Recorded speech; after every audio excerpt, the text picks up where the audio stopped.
국민 앵커 백운기, 정확한 분석, 날카로운 시각. 백운기가 하면 다르다. 여러분 안녕하십니까, 백운기입니다. 어제 있은 국회의 두 건의 표결이 정치권을 대혼돈으로 빠져들게 하고 있습니다.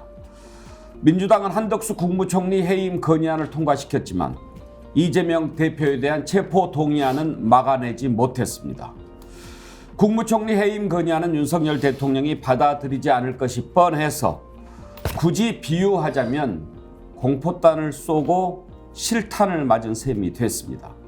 문제는 실탄이 내부에서 발사됐다는 점입니다.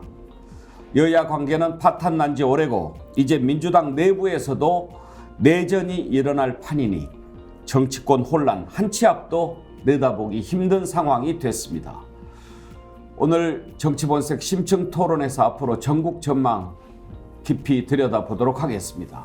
출발합니다. 무더운 여름이 지나가고 이제 곧 마음마저 넉넉해지는 풍성한 한가위가 다가오고 있습니다. 스픽스 구독 50만 돌파와 함께 그동안 보내주신 성원에 다시 한번 감사의 말씀을 전하면서 스픽스몰에서 진행되는 추석 이벤트 하나 갖고 왔습니다. 자연산 민어회 완판, 대세대게 완판, 구독 50만 돌파 스픽스몰 추석 이벤트 서둘러서 추석 선물 세트 준비하셔서 큰 감사한 마음을 전달해 주시길 바랄게요. 모두가 인정하는 스픽스몰 믿고 구매하셔도 됩니다. 이번 추석도 언제나 스픽스몰과 함께. 오늘 함께 네 분 패널 소개하겠습니다. 안진걸 민생경제연구소 소장, 이현주 전 국회의원, 신인규 변호사, 정규환 스픽스 대표 함께합니다. 어서 오십시오. 안녕하십니까. 이재명 민주당 대표에 대한 체포 동의안이 통과가 됐는데요. 가결표가 149표가 나왔습니다. 민주당에서 얼마나 많이 이탈했을까? 이게 이제 가장 핵심이라고 할 수 있는데, 일단 숫자를 보면 국민의힘이 110명, 근데 이제 박진우 의원이 빠졌고요. 정의당이 6명인데 정의당에서는 한두 명 정도 반대 의사를 밝힌 의원도 있기는 합니다. 그리고 시대전환, 한국의 희망, 여당 성향 무소속 120명. 최소한도 29명의 민주당 또는 민주당 성향 의원이 찬성을 한 것으로 그렇게 봐야 되는데, 근데 신인규 변호사, 이게 이제 또 기권이 6표, 무효가 4표가 나왔어요. 그러면 전부 이탈자가 39명이다. 이런 계산을 할 수 있을 것 같아요. 예, 아무래도 이제 표를 단순 계산을 했을 때는 기권이나 무효도 사실상 부결이기는 한데, 이제 그분들은 부결표는 차마 못 던지겠다 해서 그쪽으로 표를 바꾼 거거든요. 그래서 결국에는 재적 중에서 이제 재석이라고 하는데 295명 중에서 148표 이상의 가결표가 나와야 이제 통과가 되는 건데요. 어제 표결을 해보니까 한 표가 더 많은 149표로서 이제 가결이 된 거고요. 아마 이탈표에 대해서 이탈자 색출은 이게 익명투표이기 때문에 어렵겠습니다만은 아마 표 계산을 단순하게 한다 그러면은 아마 앵커님 말씀하신 대로 한 30명 정도 이탈자가 발생한 거 아니냐, 이런 분석은 가능할 것 같습니다. 분석을 좀 해보고 앞으로 전망을 해볼 텐데요. 정규환 대표, 지난번 표결 때 나왔던 숫자하고 사실 좀 비슷하기는 하지만 그때는 한두 표가 부족했고 이번에는 딱 한 표가 많았어요. 그러니까 이제 어제 아침 상황을 봐야 하는데, 박광훈 원내대표가 직접 이재명 대표에게 뭔가를 얘기했다. 그래서 정권을 원내대표한테 위임을 하고 총선을 박광훈 원내가 주도하는 방식으로 가자는 것에 거절을 했다는 이야기가 지금 현재 정설인 것 같습니다. 그래서 그냥 통합 선대위 구성하겠다, 이 정도의 말 때문에 결국 비명은 이재명과 함께 하면 우리는 공천 못 받는다라는 것에 대한 확신. 그 전까지는 어쨌든 가결보다는 부결 쪽으로 훨씬 힘이 많이 실렸지만 마지막 딜을 결국 박광훈 원내대표가 했고, 거기에 대해서 이재명 당대표가 거절을 함으로써 사실상 이제 가결 쪽으로 전체적으로 옮겨갔다, 이렇게 보는 게 저는 맞다고 생각합니다. 결국에는 이번 가결 사태는 비명은 공천 못 받는다, 이재명 체제하에서는 안 된다. 그래서 이 사안의 본질을 윤석열 정부의 검찰 독재에 대한 저항이냐 아니면 자기 공천권이냐, 여기에서 자기 공천권을 가지고 이재명을 비토했다 이렇게 보는 것이 저는 맞다고 생각합니다. 이현주 의원께서는 결정적으로 어제 가결이 된 변수는 어디에 있다고 보십니까? 저는요, 그 2월 달에 한번 있었잖아요. 거기서 보면 이제 2표 정도 움직인 건데, 그때도 사실은, 부결표가 가결로 온 게 아니고요. 무효나 기권표가 가결로 온 거잖아요. 그러니까 유보하고 있던 2명이 이제 그냥 확신을 갖고 가결을 던진 정도기 때문에 실질적으로 보면 민주당 내의 그 개파 구도랄까요? 뭐 어쨌든 간에 그 구도가 굉장히 확고하구나. 그리고 그것은 조금 더 지나가서 앞 거슬러서 올라가면 대통령 선거, 그리고 또 이제 저는 경기도에 있었기 때문에 그 분위기를 잘 아는데 경기도지사 선거부터 시작된단 말이죠. 그래서 그때부터 하나도 변한 게 없구나. 당 내부의 역학관계가. 그러면 이 두 세력이 공존이 가능한 건가? 그냥 이제 냉정하게 봤을 때 그런 생각이 드네요. 네. 근데 이제 안진걸 시장 민주당에서 찬성표를 던진 의원들 뭐 얘기를 직접 들어보지는 못했지만 대체로 나오는 얘기들은 지금 이재명 대표 체제로 총선을 치르면 우리가 이기기가 힘들다. 그런 차원에서 대의 명분을 얘기하지만 또 인간적으로 생각해 보면 목숨을 건 단식을 하고 있는 대표를 사지에 몰아넣는 그런 찬성표를 어떻게 던질 수 있느냐. 또 이런 반응도 많아요. 맞습니다. 어제 저도 국회 앞에 저는 시민들께서 많이 모이는 현장을 꼭 가봐야 되니까 가결 선포될 때 막 비명과 피눈물이 여기에서 터져 나오더라고요. 비록 이재명 대표 강성 또는 적극 지지자 중에 과잉 행동하는 분들은 눈살 찌푸리기도 합니다. 문재인 대통령을 탈당해라. 이건 전혀 불필요한 행동들이잖아요. 그래서 그런 부분들은 이재명 대표도 뭐 사실 민주당 아무 상관없는 저희들 같은 사람들도 국민들이 지켜보고 있는데 또 많은 중도층이나 합력 보수층과 함께해야 되는데 과잉 행동은 자제해야 된다라고 이제 호소했지만 그건 그것대로 논의를 한다 하더라도 저는 정말 이렇게 생각했습니다. 이재명 대표에 대해서 비판할 게 없겠습니까? 비판할 점도 많이 있고 사실 저희들도 많이 했거든요. 근데 이게 불구속 기소가 원칙이라면 제1야당 대표가 도망할 리도 증거인멸할 리도 없잖아요. 압수수색도 400번 가까이 다 되어 있기 때문에. 그 측근들도 다 구속됐었고 그럼 그냥 처음부터 그냥 불구속 기소를 해서 여야는 최대한 타협하고 대화하는 정치를 하고 불구속 기소해서 재판은 재판대로 받고 민주당 안에서는 그 행위마저도 일면 기소된 거에 대한 평가가 있을 거고 기소 이후에 재판에서 밝혀진 내용에 대해서 이재명 대표가 책임이 있으면 또 책임을 지겠지만 최소한 그래도 정치검찰이 그냥 아예 처음부터 노리고 검찰 내에서도 이건 수사가 아니라 사냥이다, 악마다, 이건 죽을 때까지 할 거다. 그리고 그런 전례들도 이미 있었잖아요. 노무현 전 대통령도 그렇게 해서 돌아가신 분도 있고. 그리고 이건 아무리 이재명이 싫고 싫어 저 비판해도 부결시킨 건 부결시켜놓고 나 정말 당신 싫지만 일단 이건 말이 안 되니까 부결한다. 그리고 불구속 기소돼서 정정당당하게 재판받고 거기서 무죄가 됐으면 좋겠다. 하지만 나는 할 말을 하겠다. 대표에 대해서도 당에 대해서도. 당신 이런 문제가 있다. 운영을 이렇게 해라. 또 공천도도 공정하게 하라. 그러면 그런 분들이 오히려 박수를 받습니다. 근데 이건 가결이라는 입장도 익명투표 뒤에 숨어서 내지도 않아요. 다 숨어 있어요. 근데 최소 30에서 40여 명이 이탈한 건 분명하니까 이건 정치 도의나 인간적 도의로도 그리고 윤석열 정권과 정치검찰의 폭정과 악행에 대해서도 전혀 그 맞서기보다는 그러니까 뭐 2중 3중의 문제다. 아마 저 한국 정치사에서 가장 비열한 순간으로 기록될 거라고 봅니다. 이현주 의원께 그걸 좀 물어보고 싶은데요. 이제 범죄가 중대하고 뭐 도주나 증거인멸에 우려가 있을 때 구속하는 거 아닙니까?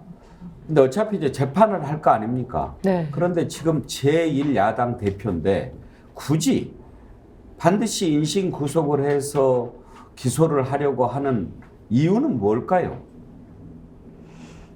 제가 봤을 때는 그거는 대선 전부터 계속된 상황이다 이렇게 봐요. 그래서 마치 이제 전쟁을 하는 거랑 비슷한 거죠. 윤석열 대통령 혹은 그 주변 사람들 입장에서, 검찰의 입장에서 보면. 그래서 꺾어야 되는 상대, 그것이 이제 뭐 유무죄 이런 걸 떠나가지고요. 유죄일 수도 있고 뭐 무죄일 수도 있는데 그럼 우리가 알 수는 없죠. 그런데 꺾어야 되는 상대고, 그 다음에 이 어떤 검찰의 수사권에 저항하는 세력, 뭐 이렇게 인식하는 것 같아요. 검찰의 권위에 도전하는 세력, 뭐 이런 거. 그래서 여기에서 무너져서는 절대 안 된다. 이거 검찰의 자존심을 건 한판 싸움이다. 약간 이런 느낌이 좀 있죠. 그래서 하나의 어떤, 아까 말씀드렸습니다만 마치 전쟁을 방불케 하는 이런 상황이 된 거고요. 그런데 이제 사실은 재미있는 것은 뭐냐, 윤석열 대통령이 이게 처음이 아니죠. 뭐 민주당에서는 잘 기억이 안 나실지 모르겠습니다만 박근혜 대통령 탄핵, 이제 사안은 다릅니다만 굉장히 유사하게 진행이 되죠. 그래서 특검의 이제 수사팀장이었죠. 박영수 이제 특검하고 같이. 그래서 수사를 해서 그 수사한 내용이 재판에서 판결이 확정되기 전에 그걸로 이제 탄핵이 국회에 의해서 됐고, 그때 보면 비박이 이제 반란표를 상당히 이제 가지고 오면서 이제 대통령이 이제 실각하게 됐는데, 뭐 그 잘잘못을 떠나서 말이죠. 이 유형이 너무나 비슷하다. 그리고 저는 그때 이렇게 지켜보면서, 저는 뭐 그 당시에 국민의힘은 아니었습니다만 약간은 이렇게 객관적으로 보려고 노력을 많이 했는데, 그때 이렇게 보면 그때 그 박근혜 대통령 또는 이제 친박 지지층의 어떤 그 상실감과, 그때 심지어는요, 그때 광화문에서 사람들이 엄청나게 몰려 나와서 집회를 하고 했는데, 그 저항하는 집회를요. 그런데 저는 뭐 그것에 공감하진 않지만 그때 사람들이 얼마나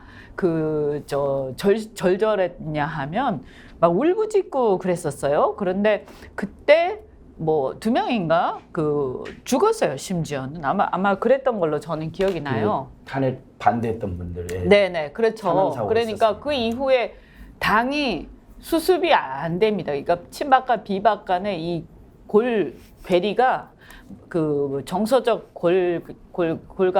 골간이라고 하나요? 그 괴리가 이게 이제 통합이 잘 안 되고 계속해서 가면서, 근데 결국에는 나중에 보면 김무성 대표를 비롯해서 그 비박의 그 주도한 사람들도 사실상 정치적 생명이 굉장히 힘들어지는 이런 상황이 왔죠. 예. 예, 그래서 저는 무슨 말씀 드리고 싶냐면, 이걸 우리가 말이죠, 당 대 당의 경쟁으로만 딱 보면 이게 이제 그 순간에는 막 화가 나요. 그리고 그 상대당을 반드시 보복을 해야겠다 이렇게 가는데, 근데 가만히 보면 똑같은 일이 계속 반복되는데 거기에서 결정적인 역할을 하는 것은 무엇이냐.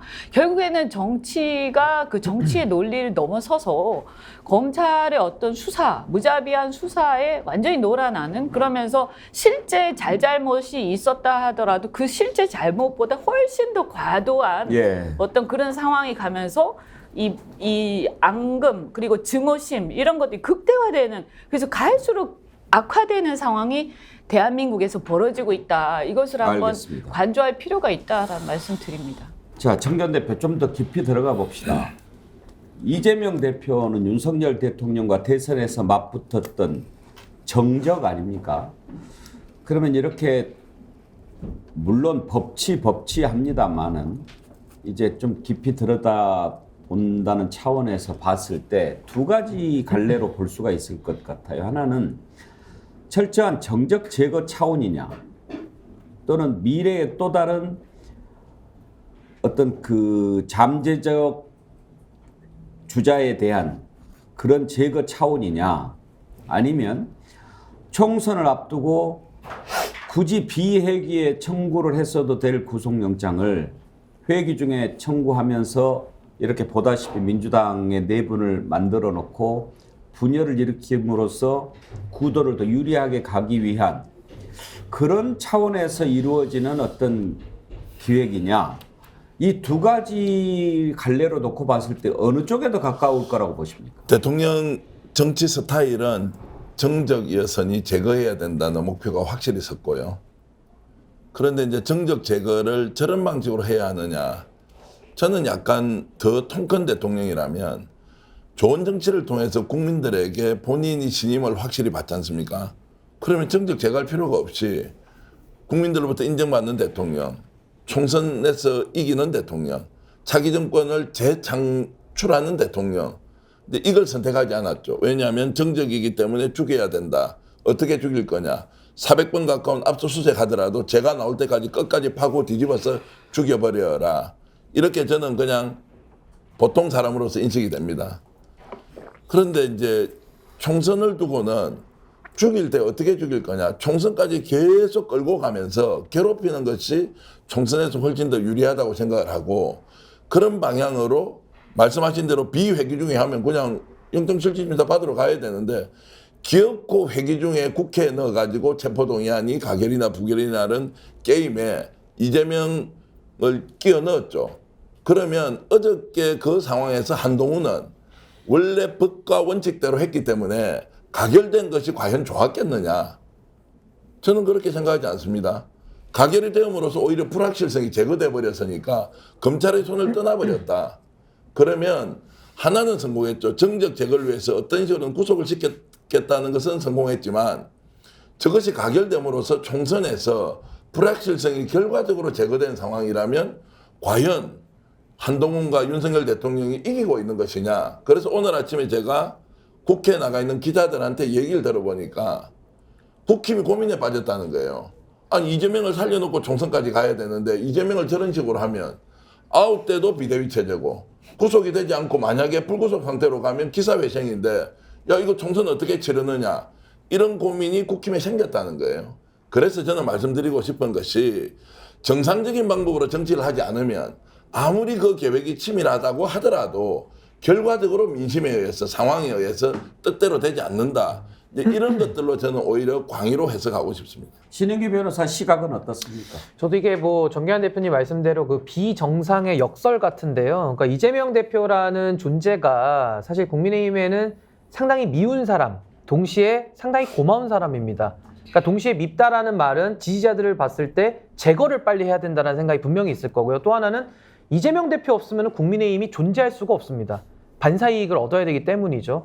그래서 사실은 저는 이 검찰의 수사권이라는 것이 양면성이 있는데 이재명 대표라고 하더라도 대한민국 법체계 내에서는 그 누구도 성역이 될 수는 없지 않습니까? 당연히 필요한 수사는 검찰이 공정하고 신속하게 정의를 구현하기 위해서 검찰권이 신성하게 쓰여져야 되는데 지금의 검찰권은 사실 수사권이라고 하는 것이 윤석열 대통령을 정점으로 해서 한동훈 장관 또 그 수많은 국회에 나와가지고 그 상대를 조롱하고 수사권을 이용했던 그 장관의 태도로 인해서 이것은 이제 수사권이 사유화됐다라는 의심을 지금 보고 있거든요. 그래서 저는 지금 이재명 대표에 대해서 수사하라라는 여론도 많고요. 동시에 이 수사권을 사유화해서 정적을 괴롭힌다라는 여론도 지금 비등비등하게 오고 있는 겁니다. 이런 상황 속에서 어제 이재명 대표에 대한 그 거취가 일단은 한 국면은 넘어선 것이죠. 근데 결국에는 법원에 가서 이것이 영장이 뭐 기각이 될 수도 있고 인용이 될지는 모르겠습니다만은 어떤 결과가 나오더라도 저는 한동훈 장관 입장이나 윤석열 대통령 입장에서는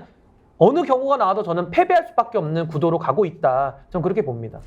어제 이재명 대표에 대한 체포 동의안이 가결되면서 시중에 그냥 좀 거칠게 나오는 표현들 모아보면 크게 두 가지로 갈리는 것 같습니다. 하나는 이제 민주당 어떻게 되지 하는 것 하나, 또 하나가 바로 참 윤석열 대단하다 뭐 이런 반응입니다.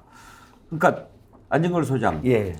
정적 제거 차원에서 이 사안을 바라보는 그런 민심들이 적지 않은 것 같다는 맞습니다. 그러니까 제1야당 대표라도 저도 신인기 변호사 말을 공감합니다. 수사받을 있으면 수사받아야죠. 그리고 불가피할 기소될 있으면 기소해야 되겠죠. 부당하고 억울해도 많은 국민들도 그렇게 당하기도 했고요. 그동안 역사적으로 그런 일이 있었고. 근데 구속을 굳이 해야 되냐에 대해서는 합리적인 보수층에서도 아니 불구속 상태 수사는 얼마든지 할 수 있고 강제 수사로 압수수색도 너무나 많이 했잖아요. 그다음에 측근들도 이미 구속되기까지 했고 그렇다면 이미 모든 게 확보되었을 텐데 그냥 재판에서 다투면 될 일을 이렇게까지 이미 한번 부결됐는데 또 내고 심지어는 이번에 부결되면 또 낸다는 이야기도 있습니다. 그런 이야기까지 돌았었거든요. 제가 그 검찰 속내는 모르겠지만. 이건 윤석열 대통령의 지시로 한동훈이 앞장서고 그다음에 한동훈의 장악한 정치감찰들이 그냥 집요하게 하는 거죠.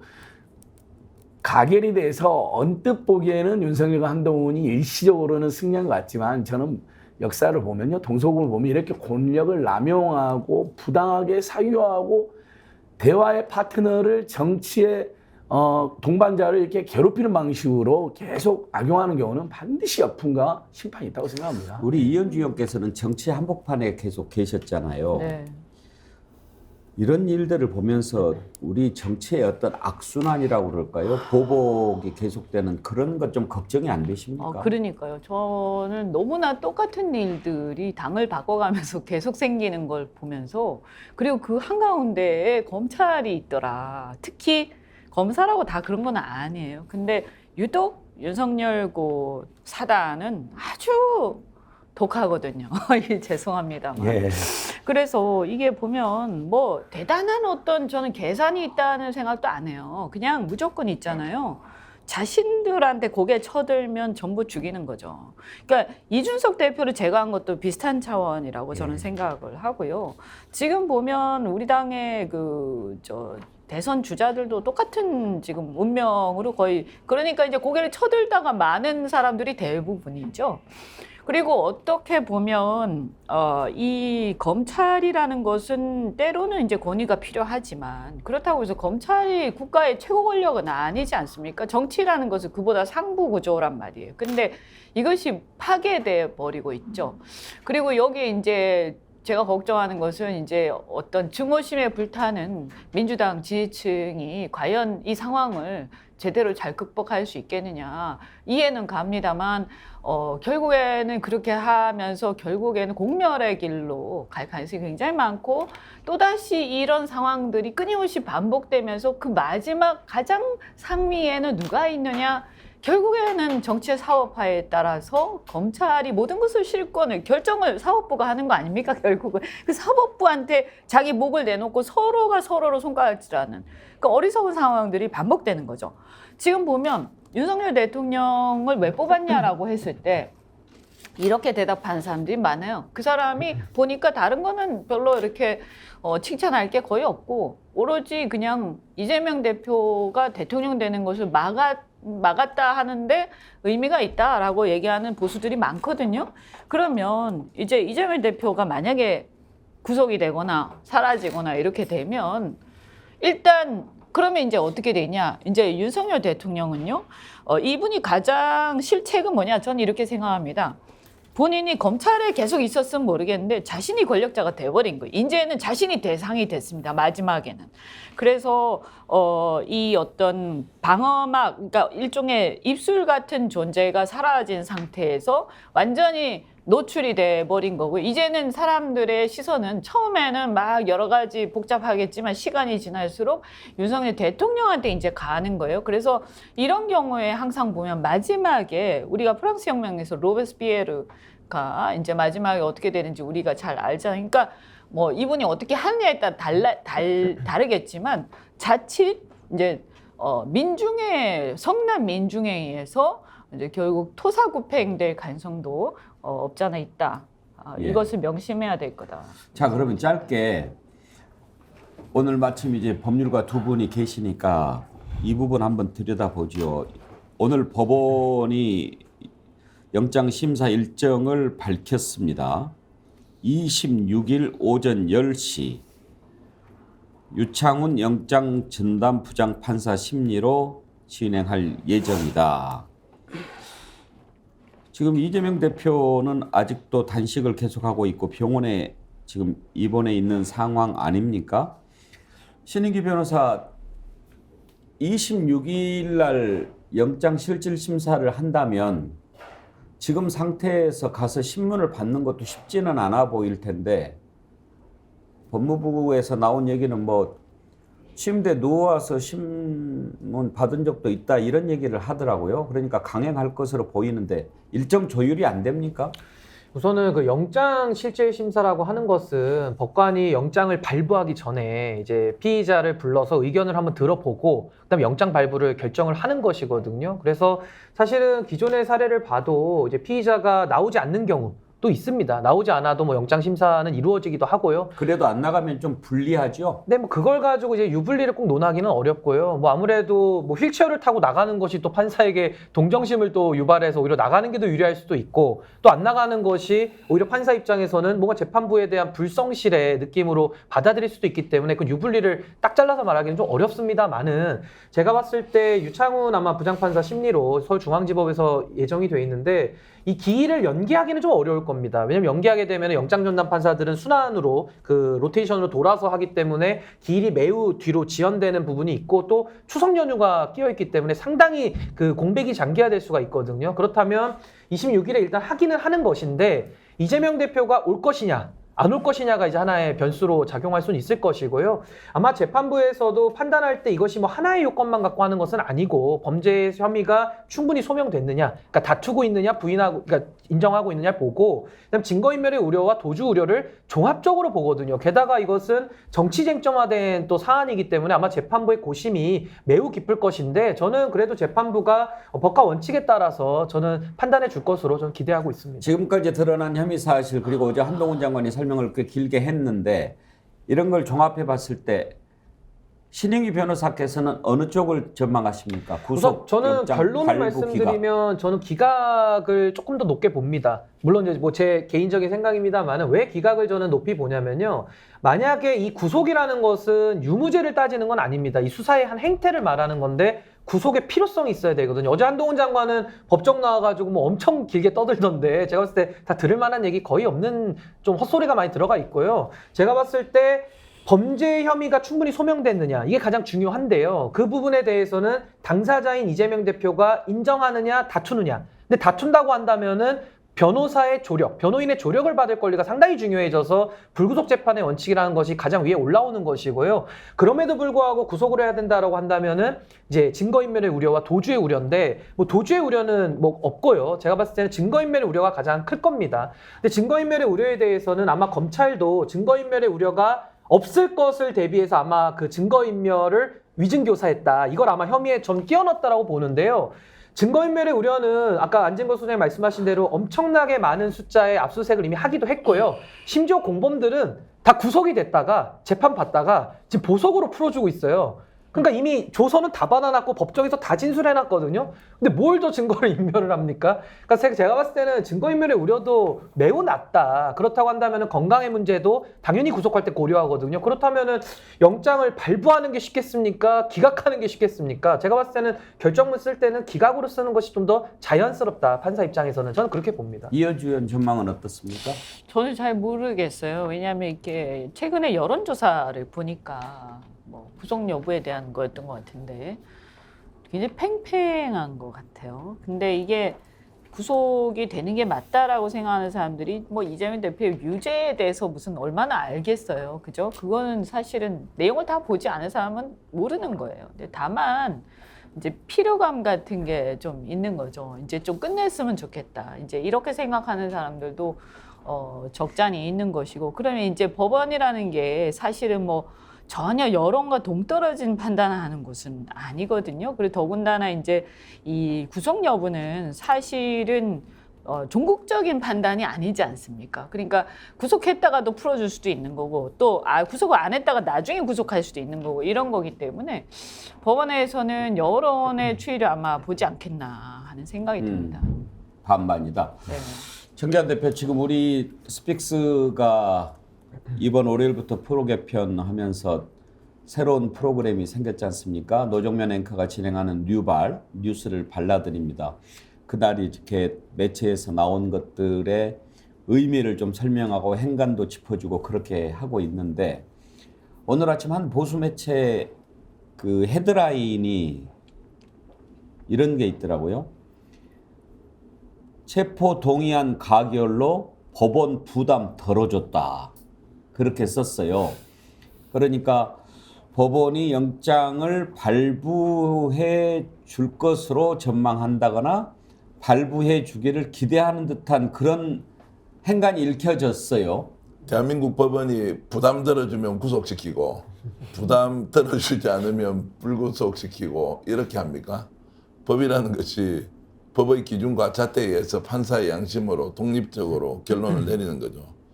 제가 이재명 사건 전체를 보면서 드는 생각이 이렇습니다. 원수면 감옥에 잡아 넣어도 됩니까?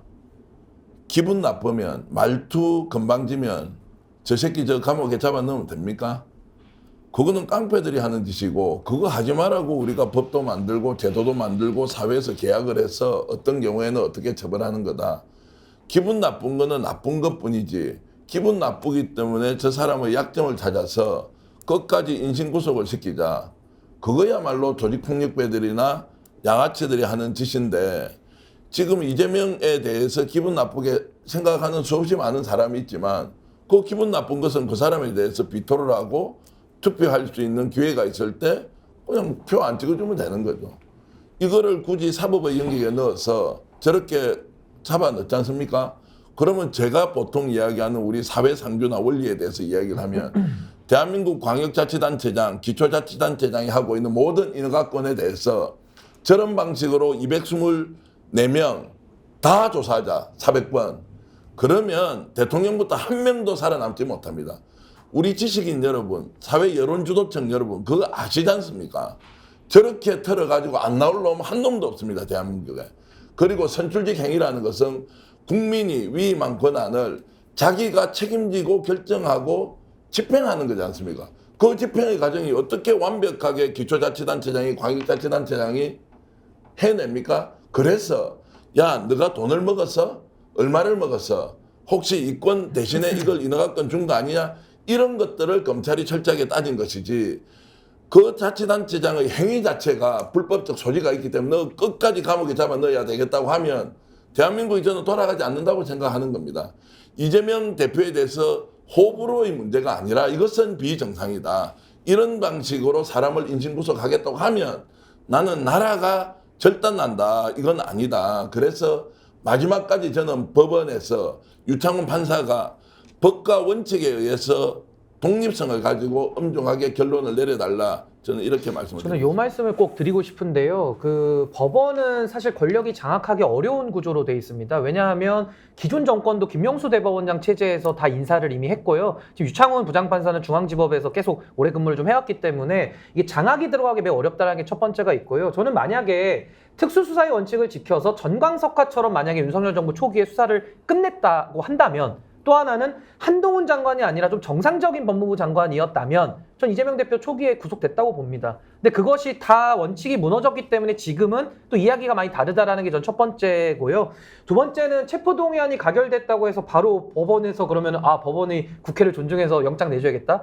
하영재 의원도 그렇게 안 해줬거든요. 그러니까 체포동의안이 가결이 돼서 법원에 갔는데 영장이 기각이 나옵니다. 이건 재판부가 독립되어 있다라는 반증이고요. 마지막으로 저는 최근에 그 박정훈 대령 사건, 물론 내용은 완전히 다르지만 저는 매우 유사성이 있다고 보는 것이 이 군사법원에서도 군판사들은 국방부 소속 공무원이고 이분들은 소령 계급이거든요. 그래서 굉장히 사령관의 영향을 많이 받는 직역인데 이분들이 영장 청구도 권력의 입맛대로 안 해주지 않습니까? 그러니까 지금 이재명 대표 사안도 사실 구속 필요성 여부나 이거에 대한 유무죄 여부는 우리가 변론으로 논하더라도 지금 사법부가 권력에 장악되어 있지는 않기 때문에 그래서 저는 민주당에게도 전원이 분열하지 말고 가결 의견을 내고 이재명 대표도 나가겠다라고 의사표시를 하라는 얘기였거든요. 근데 어찌됐든 간에 이제 법원에 가게 되면은 저는 법관이 법과 양심에 따라 헌법이 부여한 책무를 전 성실히 수행할 것이다. 저는 그렇게 내다봅니다. 예, 이제 영장 심사가 이루어지게 될 텐데 과연 이재명 대표가 출석해서 신문에 응할 수 있을지 결과는 어떻게 될지 매우 궁금합니다. 어제 국회에서 체포동의안 투표 표결에 들어가기 전에 한동훈 장관이 제안 설명을 했는데 꽤 길었습니다. 아주 구구절절 설명을 했습니다. 8분쯤 지나니까 웅성웅성거리기 시작했고 민주당에서 여러 가지 고성도 터져 나왔습니다. 특히 그렇게 하는 것은 피의사실 공표하는 것 아니냐 이런 반론도 많이 있었는데요. 결국은 이제 김진표 의장이 여야 원내대표를 불러서 얘기를 했고 한동훈 장관한테는 좀 간략하게 하도록 해라. 그렇게 제지를 했는데 그 장면을 일단 좀 잠깐 보겠습니다. 자신의 정치적 입지 확보를 위해서 조폭 출신의 사업가와 결탁하여 개인적 이익을 위해서 거액의 외화를 유엔 대북 제재까지 위반해가며 불법적으로 북한에 제공하여 국제 안보까지 위협한 중대 범죄 혐의입니다. 여러분, 국민들이 관심을 가지고 지켜보고 있습니다. 좀 의석에서 조용히 경청해 주시고 한동훈 법무부 장관께서는 좀 요약해서 설명해 주시기 바랍니다. 예.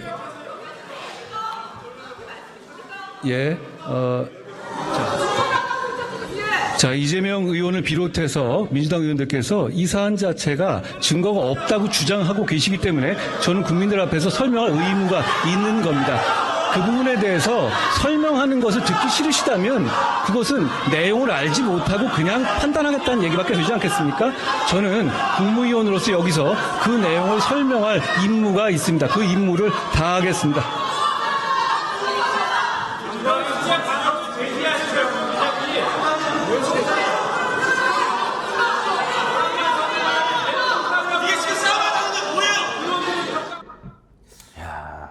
이현주 의원, 한동훈 장관 어제 제안 설명 좀 길지 않았나요? 아니 길기도 길고요. 감정이 가득 실려 있죠. 예. 그러니까 뭐 완전히 그냥 제거해야 될 적이다. 딱 이런 구도가 형성이 이미 돼 있고 뭐 그 전에도 발언을 보면 그렇고. 그러니까 사실 우리가 지금까지 대한민국이 말이죠. 이렇게까지 법무부 장관하고 야당하고 맨날 이렇게 싸우고 그다음에 야당 대표를 영장 실질 심사를 받으러 가기 위해서 체포동의안을 요청을 하는 과정에서 국무위원이 막 감정을 다 실어가지고 온갖 미주알 고주알 그것도 약간은 과장해서 저렇게 얘기하는 경우가 있었느냐. 근데 지금 이게 우리의 현실이에요, 현실. 그러면 지금 그야말로 일종의 검찰당 같아요. 국민의힘은 그냥 없어졌고요. 제가 볼 때 왜냐하면 아까도 제가 말씀드린 것처럼 국민의힘이야말로 그 원료인 자유한국당이요. 과거에 탄핵과 관련해서 그 전후에 특검에 의해서 완전히 짓밟힌 당이거든요.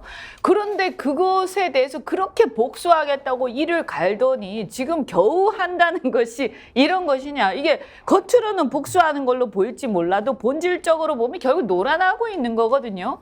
그래서 이 상황에 대해서 이게 만약에 이게 제가 볼 때는 어떤 사람이 어제 저한테 그러더라고요. 야, 이런 상황이 다음에 누가 집권할지 모르지만 설사 민주당이 집권하더라도 이 상황은 서로 순서를 바꿔가면서 계속될 것이라고 보는 거예요.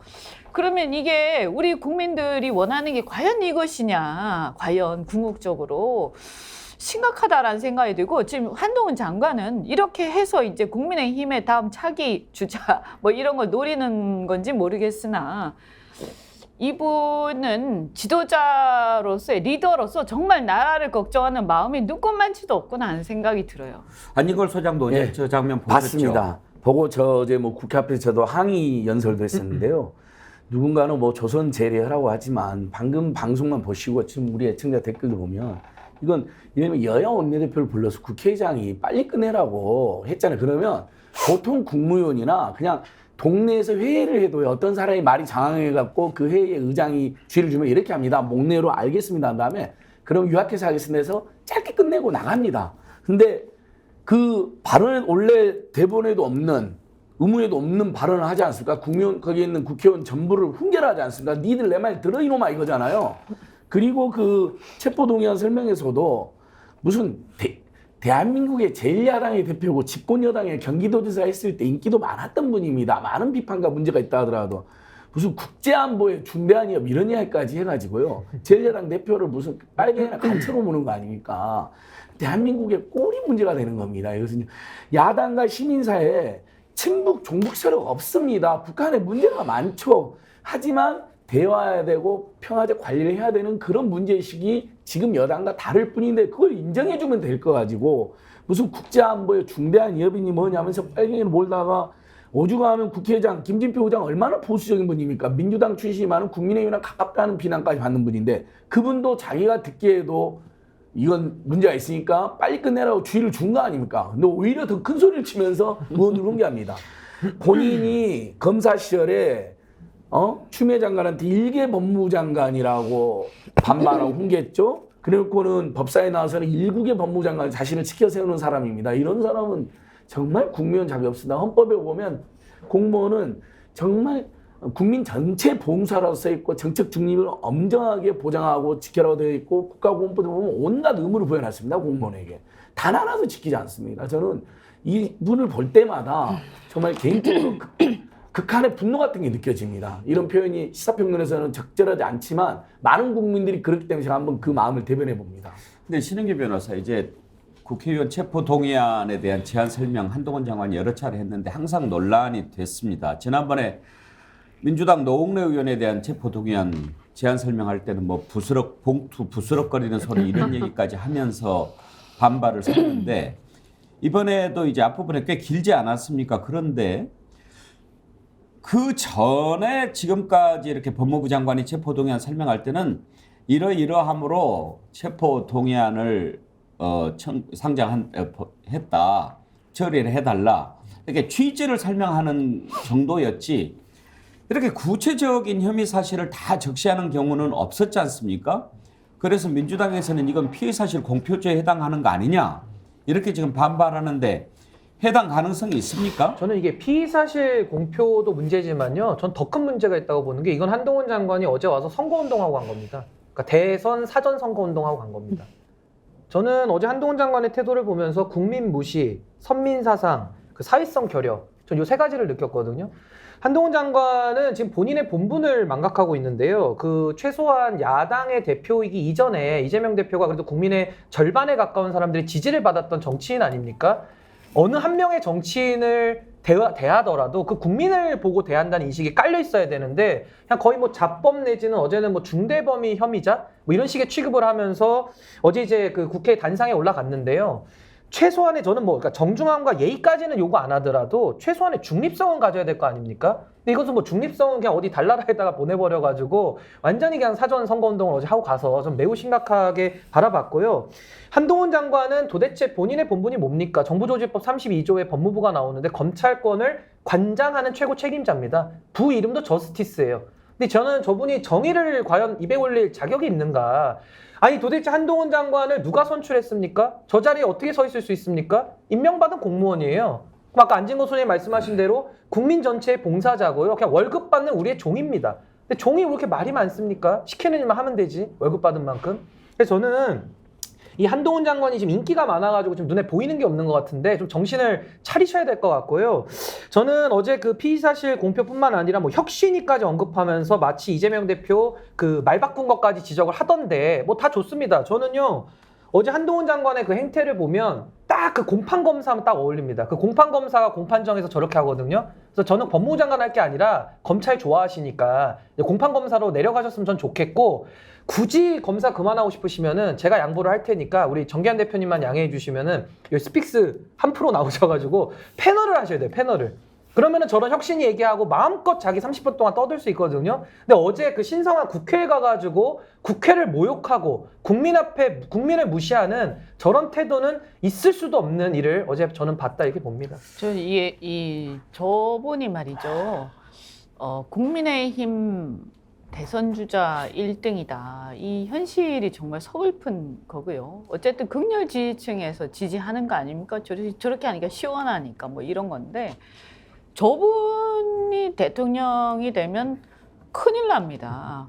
안 그렇게 했습니까? 지금 민주당 지지층 또는 이재명 대표를 지지했던 절반 가까운 국민들을 완전히 증오심에 가득 차게 만드는 행동을 스스로 막 하지 않았습니까? 아무 생각 없이 저렇게 행동하는 사람이 과연 대한민국을 앞으로 이끌어 나가고 싶은 사람인가? 그럼 저렇게 행동해서 국민들을 막 갈등의 도가니에 몰아넣으면요. 그 나라가 어디로 가겠어요? 그러니까 저 사람은 정말 절대로 지도자가 돼서는 안 될 사람인 거예요. 근데 지금 현실이 지금 이렇게 돼 있는 부분에 대해서 이 부분이 정말 큰 문제다 이런 생각이 듭니다. 정기환 대표, 사실 요즘에 하는 거 보면 한동훈 장관 정치인 다 됐더라고요. 뭐 국회에 나와서 이렇게 아예 딱 준비하고 이야기하는 거 들어보면 뭐 오죽하면 국민의힘 수석 대변인 이런 얘기까지 지금 나오지 않습니까? 정치를 왜 저런 식으로 배워가지고 정치 중에서 가장 배우지 않아야 할 것을 배웠어. 제가 바깥에서 이렇게 사람들 만나보면 제일 꼴불견이요.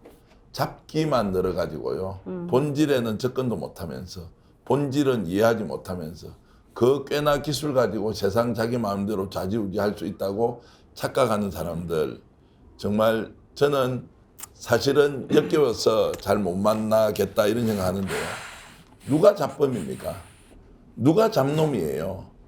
누가 잡스럽습니까? 국민 여러분, 시청자 여러분, 그리고 한동훈 장관이 대통령이 되기를 바라는 정말 지지자 여러분, 제가 여쭤볼게요.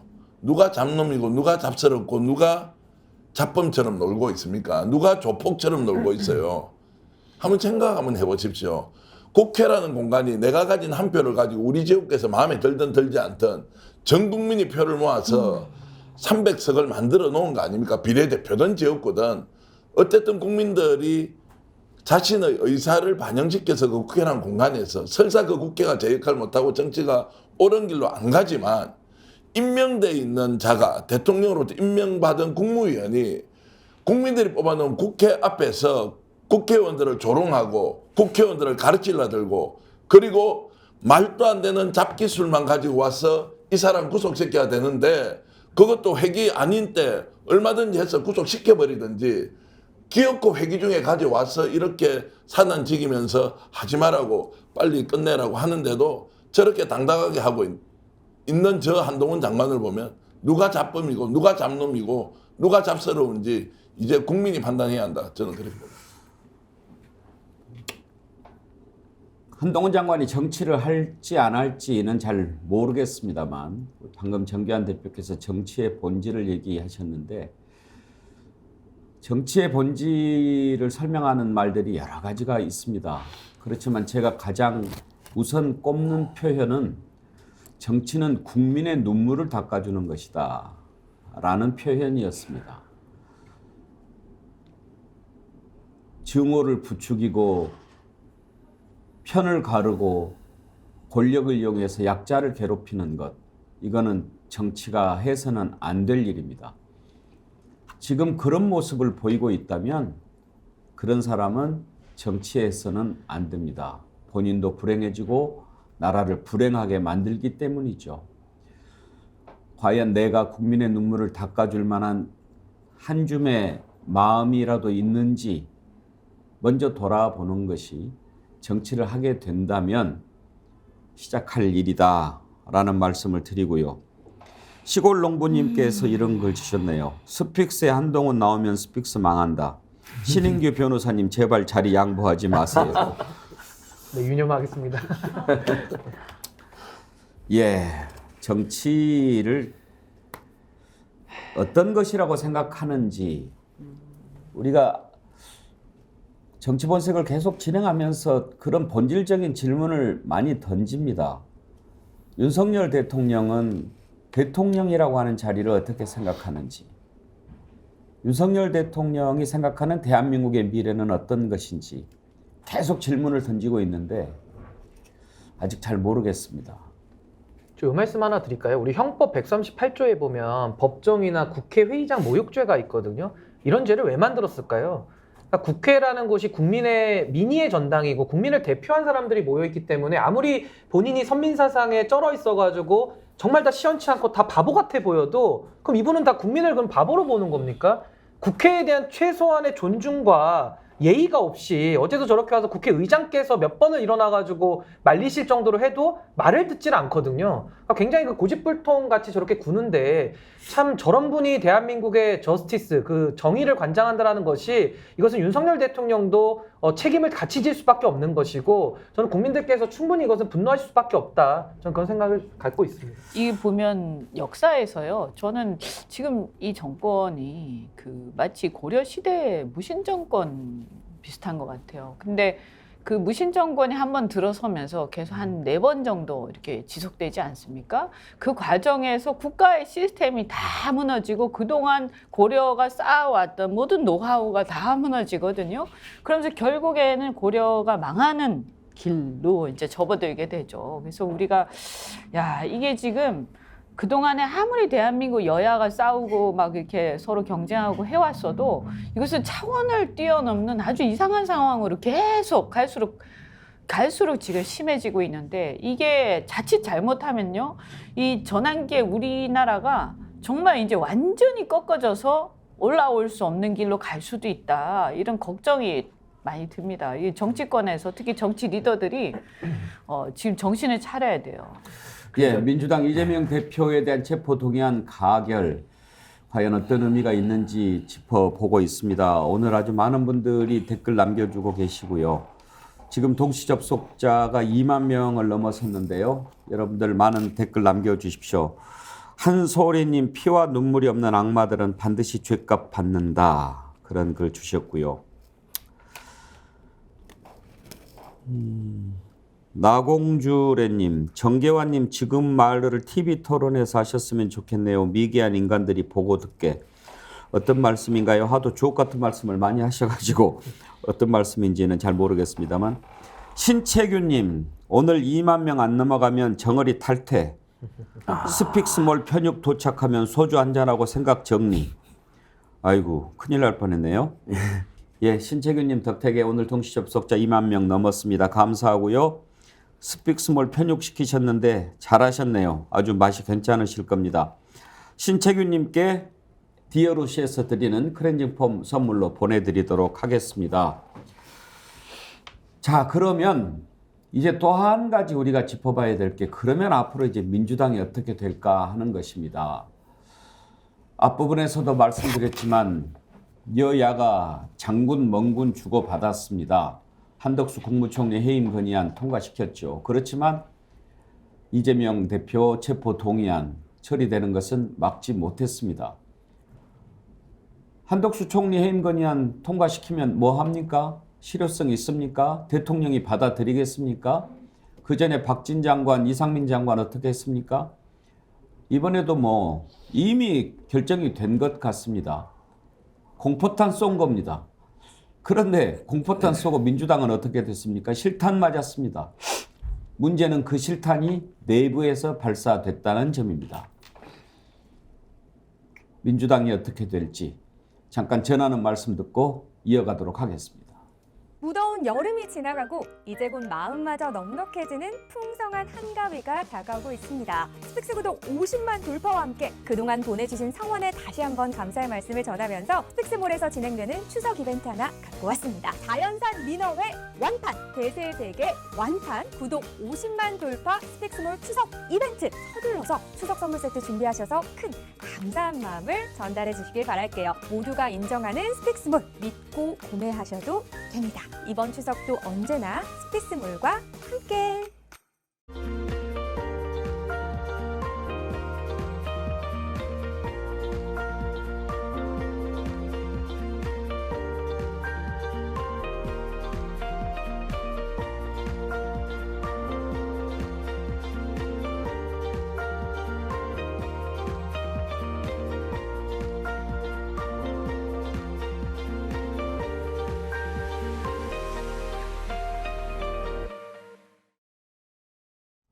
예, 저희 스픽스에는 진실과 공정, 상식이 있습니다. 여러분, 우리 스픽스가 또 백운기의 정치 본색이 진실과 공정, 상식에 더 가까이 다가갈 수 있도록 많이 응원해 주십시오. 구독, 권유 더 많이 해 주시고요. 주변에 널리 알려 주십시오. 그러면 저희들이 힘을 내서 100만 구독자 달성하면 제대로 된 뉴스도 하고 여러분들에게 공정, 상식 바로 서는 게 어떤 것인지 가까이 가도록 하겠습니다. 그리고 스픽스몰 여러분들이 힘을 많이 보태 주십시오. 군자금이라고 표현합니다만 이익은 조금 납니다만 쌓이면 저희들이 힘을 낼 수 있습니다. 오늘이 이제 마지막 광고가 되겠네요. 추석 선물 대전 저희 스픽스몰에서 준비한 상품들 다음 주에는 발송이 되지 않기 때문에 오늘까지 마지막으로 소개해 드립니다. 저희가 준비했던 마지막 상품은 김소형 원방 산삼 침향환입니다. 아주 많은 분들이 구입해 주시고 특히 한 분이 뭐 많게는 20개까지 구입해서 주변에 선물 많이 하셨는데 저도 이번에 이걸로 선물 좀 나눠 드렸습니다. 60판짜리가 49,000원인데요. 좋은 제품을 이 정도 가격에 사실 수가 없습니다. 저희 스픽스몰에서만 구입할 수 있으니까요. 많이 구입해 주시기 바랍니다. 드셔도 좋고 선물하기도 좋습니다. 오늘이 마지막이니까 저희 스픽스몰에서 판매하는 제품들 몇 가지만 더 소개를 할까요? 영광 법성포 굴비 이 가격도요. 백순기 굴비 제가 여러 번 설명드렸죠. 우리나라에서 처음으로 우체국 판매를 시작했던 굴비 전문입니다. 백순기 굴비 이 가격에 또 사실 수가 없습니다. 고추장 굴비도 있고요. 찜 굴비도 있고요. 좋은 굴비 세트가 많이 있습니다. 사실 좀 늦기는 했습니다만 아직도 장만 못하신 분들 꼭 이거 준비해 주시기를 바라고요. 자민경 옹기진고는 최대 히트 상품입니다. 한때 품절이 돼서 저희가 급히 다시 준비를 해서 지금 주문에 보답해 드리고 있는데요. 시중에 나오는 홍삼 제품보다 성분은 더 좋고 가격은 비교할 수 없을 정도로 낮습니다. 이번에 1+1으로 또 준비를 했으니까요. 자민경 옹기진고도 오늘 마지막입니다. 많이 준비해 주십시오. 이거는 제가 직접 먹어봤는데 지금까지 이렇게 맛있는 약과 먹어본 적 없습니다. 제가 자신 있게 보증하고 추천합니다. 호박약과 4세트인데 여기에 제주도 야생화 꿀 하니 스틱인데 홍삼정처럼 이렇게 입에다 짜놓고 드시는데 피로회복에 아주 좋습니다. 이런 것도 아주 싸게 지금 구입하실 수 있다 하는 말씀 드립니다. 통편육 아까 신채규님 주문하셨다고 그러는데 드셔보시고 소감도 남겨주십시오. 주변에 널리 알려주시기 바랍니다. 정말 쫀득쫀득하고 맛이 괜찮은 겁니다. 네, 스픽스몰에서 준비한 상품 많이 구입해 주시기 바랍니다. 정기환 대표 많은 분들이 사랑해 주시죠? 예, 너무 감사하고요. 조금 전에 백앵커님 참 이렇게 성심성 있고 소개해 주신 거 보고 제가 이게 경영을 좀 더 잘해가지고 저는 속이 없더라도 우리 스픽스가 운영이 잘 되도록 해야 된다는 책임감 막중하게 느끼고 있습니다. 그리고 조금 더 도와주시면 저희들 잊지 않고 제대로 된 방송 만들겠다는 말씀드리고요. 또 스픽스몰 앱을 좀 만들어 달라는 분도 많이 계셔가지고 실제 앱 개발에 들어가서 있는 상태고 앱이 개발되면 여러분들 좀 더 편리한 방식으로 스픽스몰 이용하도록 준비하고 있습니다. 예. 그리고 이미 회원 가입이 이제 10,000명 가까이 돼가지고요. 사실 바깥에서 깜짝 놀라고 있습니다. 스픽스몰 회원이 개인정보 제공해 주신 분이 10,000분이 이제 가까이 됐다는 것은 정말 참 스픽스에 대해서는 큰 도움이 되고 또 여러분들의 그런 성원에 발맞춰서 저희들이 더 좀 노력을 하겠다 이런 말씀을 드리고요. 필요하신 거 스픽스몰 꼭 좀 이용해 주시면 고맙겠습니다.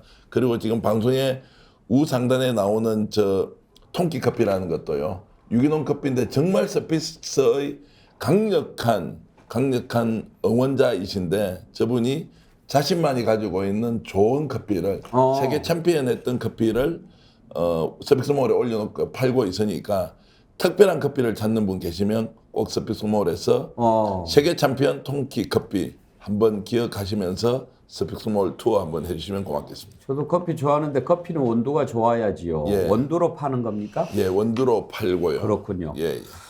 예, 그리고 한 가지만 더 안내해 드리겠습니다. 저희가 이번 주 월요일부터 스픽스몰 가을철 대프로 개편을 단행했는데요.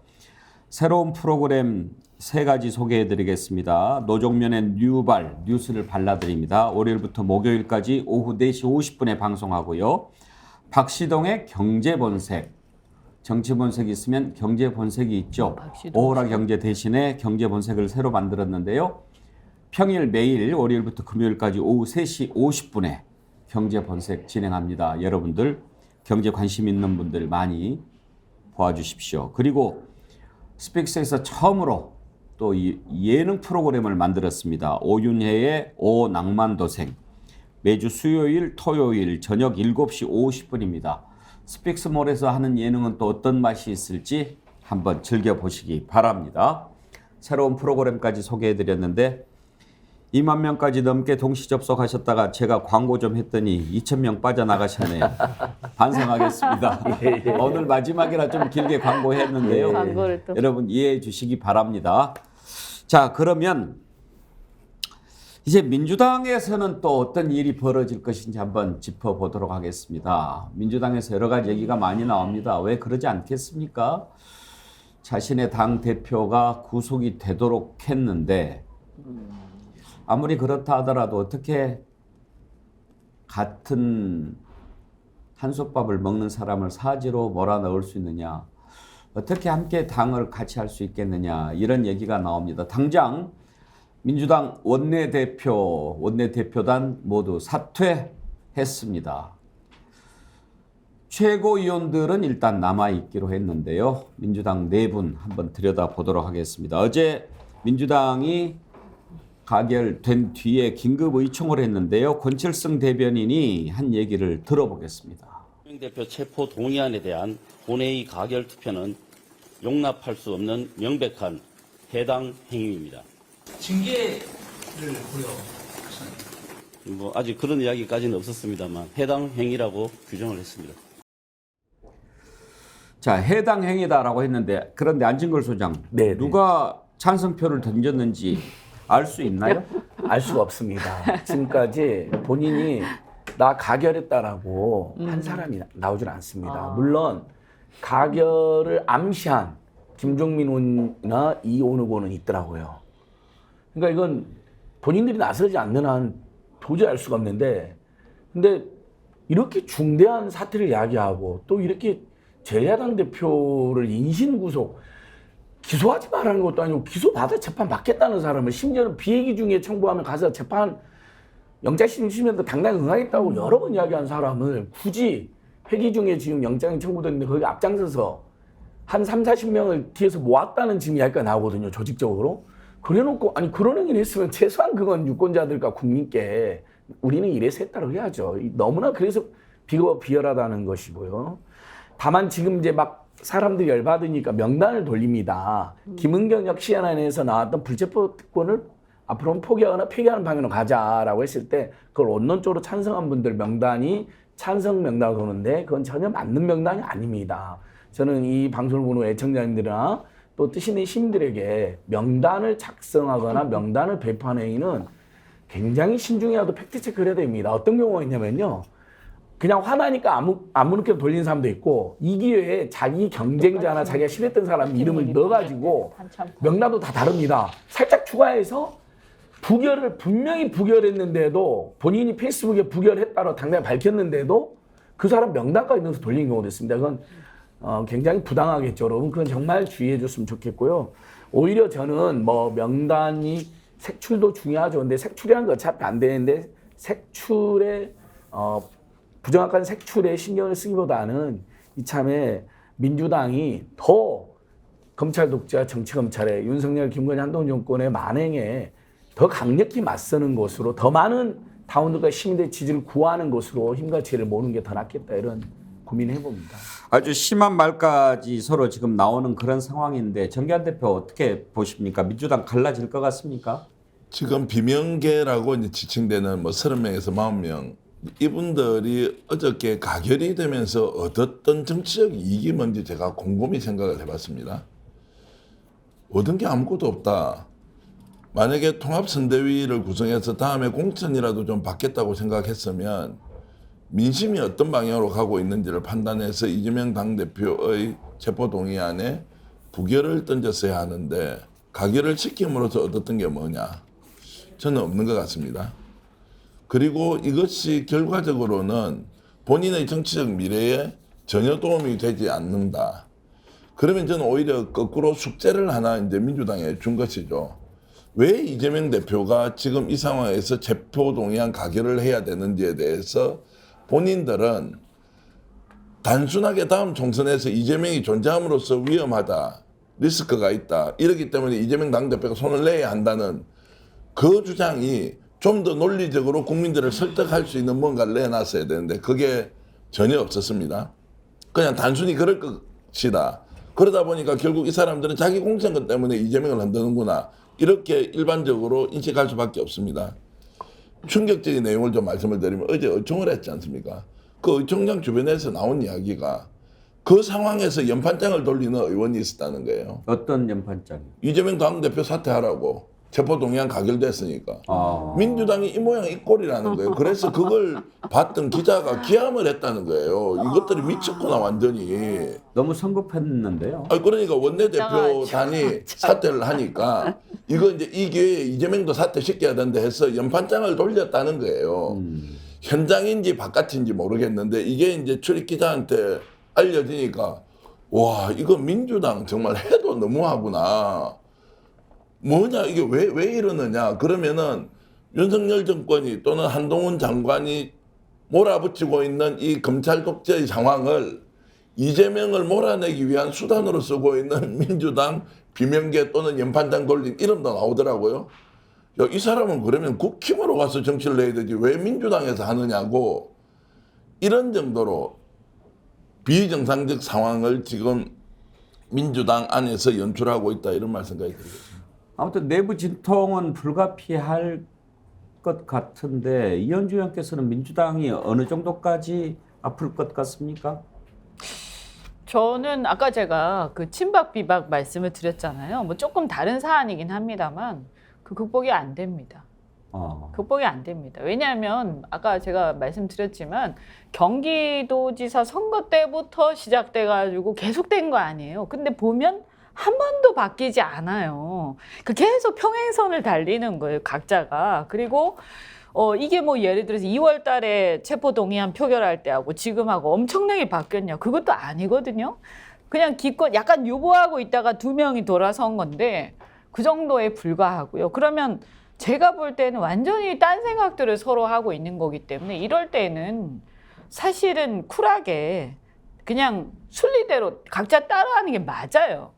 이게 왜냐하면 당을 쪼개는 게 맞다는 말씀인가요? 저는 그게 맞다고 생각을 합니다. 그리고 예를 들어서요. 대정부 투쟁할 때 같이 하면 되는 거예요. 그죠? 그리고 그게 정정당당한 거라고 저는 생각을 합니다. 그러니까 뭐냐 하면 이게 억지로 당을 2개로 양당제를 유지를 하면서 근데 원래 양당제가 유지가 되려면 전제가 뭐냐 하면요. 계파가 서로 존중이 돼야 돼요. 공존이 돼야 되거든요. 근데 보면 사실은 한 10년 전만 해도 뭐 서로 막 욕도 하고 삿대질도 했지만 공존을 어떻든 간 대체적으로 했어요. 제가 처음에 민주당 갔을 때 그때 이제 저는 비주류였는데 그러니까 비문계 같은 경우에도 어쨌든 처음에 그 한 2010년도 초반까지만 해도 이게 어느 정도는 서로 배려도 하고 서로 간에 그리고 넘지 말아야 될 선들도 어느 정도 존중하고 이런 게 있었는데 이게 갈수록 무너지면서 이제는 국민의힘도 그렇고 민주당도 그렇고 그냥 막 가는 거예요. 그래서 그냥 말하자면 니 죽고 내 죽자식으로 계속 하다 보면 결국에는 다수 세력이 가는 방향으로 갈 수밖에 없지 않습니까? 그러면 이제 소수 세력이 그게 싫으면 이제 그거를 그냥 자기들이 순응하면서 안에서 같이 하든지 아니면 그게 싫으면 나가서 독립해서 승부를 봐야 되는 거예요. 예. 그러면서 이제 정책적으로는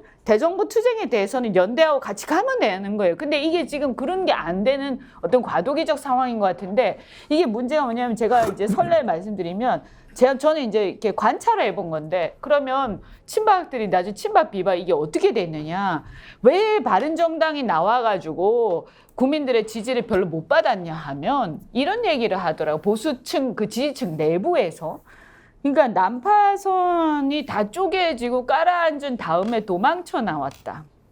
그래서 그들의 주장에 대해서 전혀 듣고 싶지 않다. 이런 얘기들을 하던데 정정당당하게 생각이 다르면 나와서 승부하는 게 저는 사실은 그게 전공법이다. 그리고 거기서 손 잡을 일이 있으면 손 잡고. 예. 네, 그러니까 궁극적으로는 사실은 이 선거제도도 그렇고 정치제도도 그렇고 공천제도도 그렇고 전부 지금 엉망인 거예요. 근데 이제 민주당이 참 정통성이 있고 법통이 있는 정당인데 그게 쉽게 이렇게 갈라지고 그러는 거 쉽지 않지요. 네, 아마 잘안 예. 그런데 신민기 변호사께서는 이제 뭐 국민의힘 소속이니까 남해당 어떻게 될 것 같냐 이렇게 좀 여쭤보는 질문보다는 이 질문을 드리고 싶습니다. 지금 정당 바로 세우기 운동하고 계시지 않습니까? 현재의 정당 구도로는 대한민국 정치가 미래가 좀 안 보인다. 그런 차원에서 하시는 걸로 제가 취지를 이해하고 있는데 맞습니까? 예, 저는 정당이 정치개혁의 가장 중요한 저는 부분이라고 보고요. 정당이 바뀌지 않고서는 대한민국 정치는 단 한 보도 전 앞으로 나갈 수 없다고 생각합니다. 그러면 이제 지금 민주당에서 이런 갈등을 겪으면서 혹시라도 새로운 정치 세력을 하나 우리도 만들어야 될 필요가 있다라는 인식이 나올 수도 있을 것이고요. 지금 일단 총선이 가까이 다가오고 일단 눈앞에 보궐선거가 예정돼 있지 않습니까? 그러면서 막 국민의힘이 또 수를 늘리고 영입도 하고 그러는데 최근에 시대전환의 조정훈 의원이 국민의힘에 입당했지요. 입당을 했고요. 공식화한 걸로 알고 있습니다. 그건 어떻게 보세요? 잠깐 좀 다른 얘기입니다만. 근데 저는 이제 조정훈 의원 같은 분은 뭐 제3지대는 없다 이렇게 선언을 해버리고 아예 이제 자기 부정하면서 이제 아마 국민의힘으로 들어가던데 저는 뭐 정치인들이 당적 바꾸는 것도 상당히 저는 신중해야 된다라고 봅니다만은 더 중요한 것은 당적을 바꾸는 동기 그리고 어디로 바꿔서 가느냐가 더 중요하거든요. 방향성이죠. 근데 조정훈 의원 같은 경우에는 중도적 이미지를 가지고 국민들의 지지를 일부 얻었다가 그걸 가지고서 국민의힘이라고 하는 이제 거대 기득권 연합체로 이제 들어가는 것이죠. 쉽게 말하면 권력을 같이 나눠 먹겠다 하고서 지금 들어가고 있는 것인데 양지를 찾아서 움직이고 있는데 소위 이제 이런 정치인들이 이제 철새 정치이다라고 하고 뭐 대표적인 분이 조경태 의원 같은 분 아닙니까? 국민의힘에 와서 이제 5선까지 하신 분인데 저는 뭐 조정훈 의원은 조경태 의원의 길을 걸어가고 있다라고 저는 보고요. 당 이름이 이제 시대전환인데 이렇게 되면 이제 구시대전환으로 이제 가는 것이고 그 시대전환에 있는 많은 당원분들은 그래도 정치를 바꿔보겠다라고 그 당원들이 돈도 내고 시간도 내서 그 당을 꾸려오신 건데 조정훈 의원 같은 분이 리더십을 가지고 있으면서 엉뚱한 결정을 함으로써 그 지지자들의 열망과 기대까지 다 수포로 돌아가는 거거든요. 물론 저도 정밭에 이끌어오면서 많은 정치인들이 저와 함께하자 하는데 저는 신중하게 할 수밖에 없습니다. 왜냐하면 이 단체가 제게 아니지 않습니까? 근데 조정훈 의원은 제가 봤을 때 그 인식 속에는 아마 시대전환도 내 거다라고 생각하면서 아마 본인의 이익만을 위한 결정을 저렇게 하신 것 같은데요. 저는 기회주의의 만남의 광장이라고 하는 이 국민의힘에 오신 거 굉장히 잘 어울린다라고 저는 생각을 하고 이 안에서 정치적 승부를 끝까지 보기를 바랍니다. 이 정치적 책임을 저는 끝까지 저는 국민들이 물으셔야 된다. 저는 그렇게 생각합니다. 정의원 대표, 조정훈 의원은 김건희 특검 뭐 이런 거 얘기할 때 반대하는 입장 나타내고 막 이러면서 이상하다 그랬는데 이제 국민의힘에 입당까지 하게 되지 않았습니까? 지금 지역구는 서울 마포 그쪽으로 정한 것 같은데 원래 그쪽에 강승규 수석 얘기가 나왔던 자리 아닙니까? 이제 그래서 이제 어떻게 정리될지는 좀 봐야 할 것 같고요. 제가 그쪽 그건 아닌가요? 조금 예. 말씀을 드리면 예. 강승규 수석은 그 충청도 어디가 고향이래요. 예. 그 지금 홍문표 의원 지역구입니다. 근데 홍문표 의원이 이제 뭐 좀 다선이고 하니까 그쪽으로 갈 생각인 모양이에요. 아하. 거기가 아마 이제 서해안 좀 이렇게 시골이고 이렇게 해서 홍성 예산입니다. 홍성 예산. 네, 그래서 이렇게 그 아무래도 서울보다는 국민의힘에 또 오랫동안 국민의힘이 해왔기 때문에 좀 더 유리하다고 볼 수 있죠. 그래서 아마 그렇게 정리가 된 것 같고 그래서 마포는 현재 마포갑은 비어 있는 예. 상태죠. 그런데 이제 왜 제가 그 부분을 주목하냐면 이제 우리가 흔히 촉이라고 그러지 않습니까? 네. 당초에 그 지역구에 강승규 수석이 가려고 한다라고 하는 얘기가 쭉 있었어요.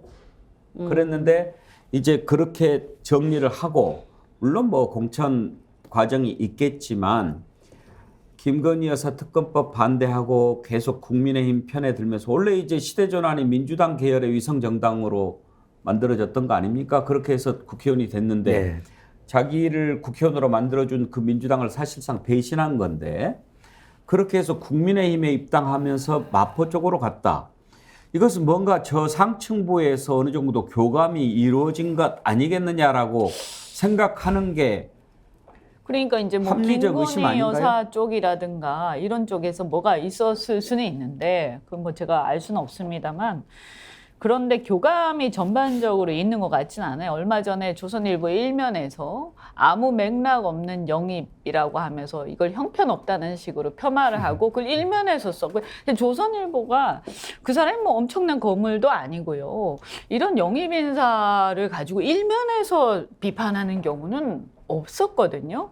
근데 이제 이거는 저는 그 조선일보 시각이 맞다고 생각을 해요. 뭐 저도 사실 당적을 옮긴 적은 있습니다만, 뭐냐면 전 중도, 그 사람이 중도를 표방하는 것에 대해서 우리 시청자들이나 국민들이 중도의 의미를 분명히 아셔야 되는데, 중도라는 것은 이 균형을 추구하는 것이거든요. 균형. 그래서 균형이 무너지면 그 균형을 바로잡으려고 하는 본능적인 그런 게 있는 거예요. 그러면 권력과 관련해서 균형이란 무엇이냐? 어떤 권력이, 살아있는 권력이 굉장히 세게 무도하게 나올 때는 그 권력을 견제해줘야 균형이 잡히는 거예요, 세상이.